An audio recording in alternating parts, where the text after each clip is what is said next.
नारी है शक्ति, नारी है जान, नारी के बिना अधूरा जहान।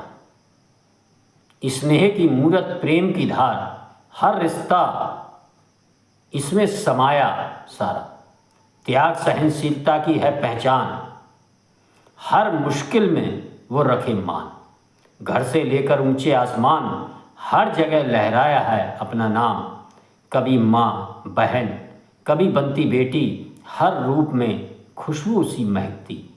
संघर्षों से जो ना घबराए, अपने दम पर दुनिया बदलाए। आओ मिलकर करें सम्मान, हर नारी को दे मान। सशक्त बने, स्वतंत्र बढ़े, हर सपने को सच कर दिखाए। नारी है तो कल है, नारी से ही है यह घर और संसार। मित्रों, आज 8 मार्च अंतर्राष्ट्रीय महिला दिवस की आप सभी दर्शकों को हार्दिक शुभकामनाएं, बधाइयाँ। मित्रों, अंतर्राष्ट्रीय महिला दिवस के अवसर पर आज के इस प्रातःकालीन अंक में आप सभी का हार्दिक स्वागत, अभिनंदन। भारतीय संस्कृति में महिलाओं का स्थान पर चर्चा, आपकी बात आपके साथ के इस अंक में करने से पहले मेरा आप सभी से विनम्र अनुरोध है, सभी दर्शकों से, कि कृपया इन अंकों को पूरा सुनकर पसंद आने पर लाइक करें, ज़्यादा से ज़्यादा शेयर करें, तथा जिन मित्रों ने अभी चैनल सब्सक्राइब नहीं किया है, मेरा अनुरोध है वो चैनल को सब्सक्राइब करें। मित्रों, अंतर्राष्ट्रीय महिला दिवस के शुरुआत एक घटनाक्रम 8 मार्च 1908 को न्यूयॉर्क में हुआ था, जहां महिलाओं ने अपने अधिकारों, वेतन और अपने लिए बेहतर कामकाजी वातावरण, अच्छे माहौल की मांग को लेकर एक आंदोलन खड़ा किया था और इसमें सफलता भी प्रदान हुई थी। और इसी आंदोलन की याद में 1918 में क्लारा जेटकिन नामक एक समाज सेवी ने इस दिन को अंतर्राष्ट्रीय महिला दिवस के रूप में मनाने का सुझाव दिया था और कुछ राष्ट्रों में ये मनाया भी जाने लगा। लेकिन एक लंबे समय बाद संयुक्त राष्ट्र संघ ने सन 1975 में 8 मार्च को अंतर्राष्ट्रीय महिला दिवस के रूप में मान्यता दी और इसे मनाने का प्रस्ताव पारित किया था। मित्रों, इसके बाद हर वर्ष से यह दिन अलग अलग थीम के आधार पर अंतर्राष्ट्रीय महिला दिवस के रूप में मनाया जाता है। मित्रों, महिलाओं का मतलब केवल परिवार की देखभाल व परिवार के अंदर कामकाज से ही नहीं, आजकल महिलाएं जीवन के हर क्षेत्र में सफलता की ऊंचाइयां प्राप्त कर रही हैं। कोई भी क्षेत्र हो, आधुनिक युग में राजनीतिक क्षेत्र में देख लें, आप खेलों में देख लें, प्रशासनिक स्तर पर देख लें, वैज्ञानिक स्तर पर देख लें, खेलकूद में देख लें।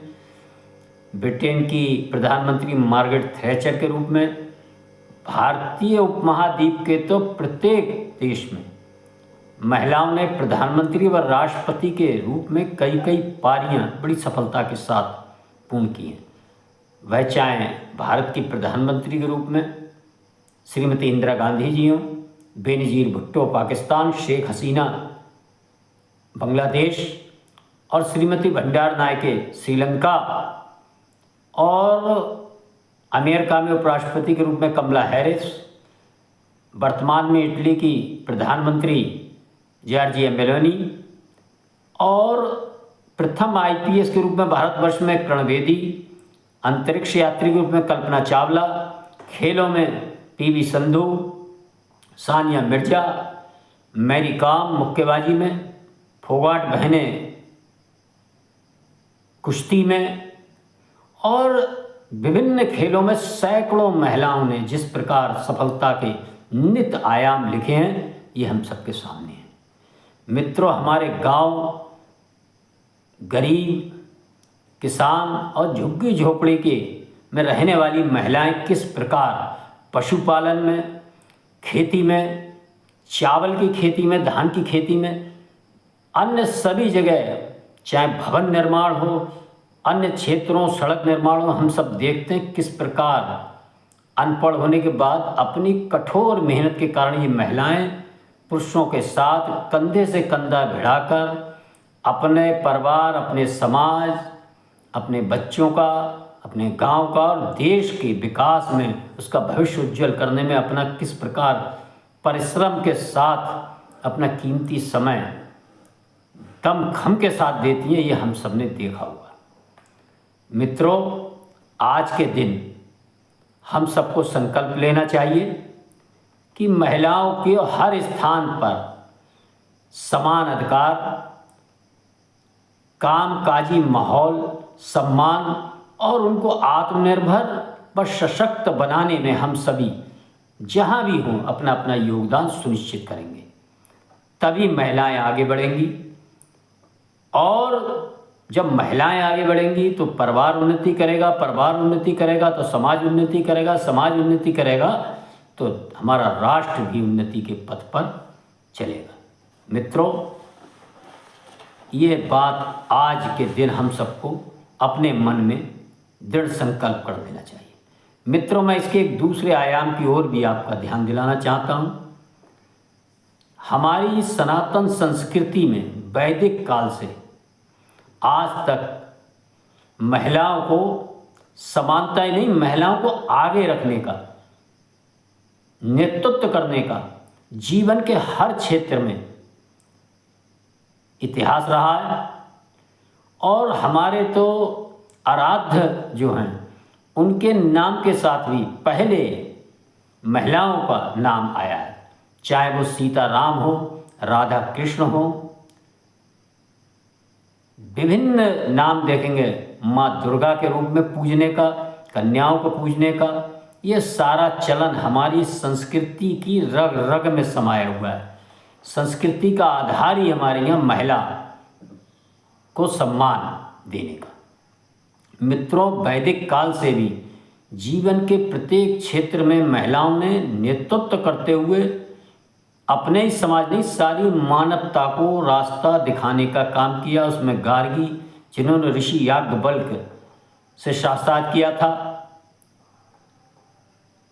मैत्रेयी जो अद्वैत वेदांत पर आद्य जगद्गुरु शंकराचार्य से जिन्होंने शास्त्रार्थ किया था, पिष्पला युद्ध कला में पारंगत थीं, लोपमुद्रा वेदों की प्रकांड ज्ञाता थीं, अपाला वेद, काव्य और चिकित्सा क्षेत्र में जिनका बड़ा नाम रहा है, घोषा कृषि क्षेत्र जो आज बड़े बड़े अनुसंधान होते हैं, इस प्रकार वैदिक काल में कृषि के क्षेत्र में एक बहुत बड़ा नाम घोषा जैसी विदुषी महिलाओं का भी रहा है। मित्रों, मध्यकाल की ओर नज़र हम दौड़ाएंगे तो हमारे यहाँ एक नहीं दर्जनों ऐसी महिलाएं जिन्होंने बड़े बड़े साम्राज्यों का संचालन बड़ी कुशलता के साथ किया, जिनका इतिहास में नाम दर्ज है।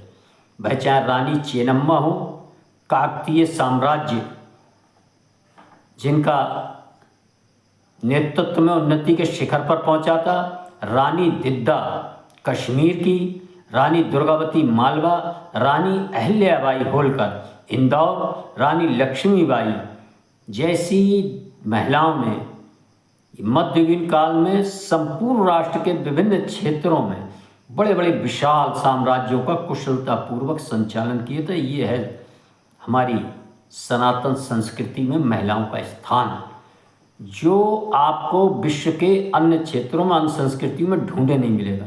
मैं आपका ध्यान एक और दिलाना चाहूँगा कि अमेरिका जैसा सशक्त और विश्व में अग्रणी राष्ट्र भी अभी अपने राष्ट्रपति के रूप में एक महिला को देखने से, पद पर बैठे हुए देखने से वंचित है। ये हम सबको समझ में आना चाहिए।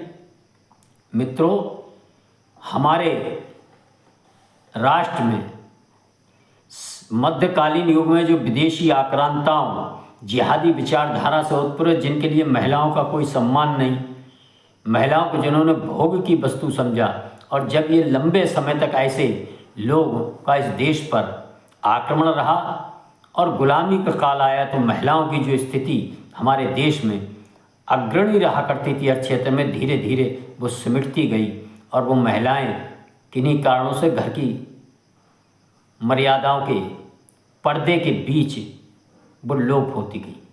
लेकिन हम सब ने इन सब कमियों को समय अनुकूल आधार पर स्वयं ही अपने अंदर उसमें सुधार भी किया। वह चाहे राजा राम मोहन राय जी हों, चाहे अन्य महिला शिक्षा, महिला समानता का आंदोलन लेकर काम करने वाले सामाजिक लोगों ने जो हमारे सबके बीच विचार रखे, उनको स्वीकार करते हुए यह देश ने बहुत शीघ्रता से महिला को पुनः समानता के आधार पर जीवन के हर क्षेत्र में आगे बढ़ाने का काम किया है।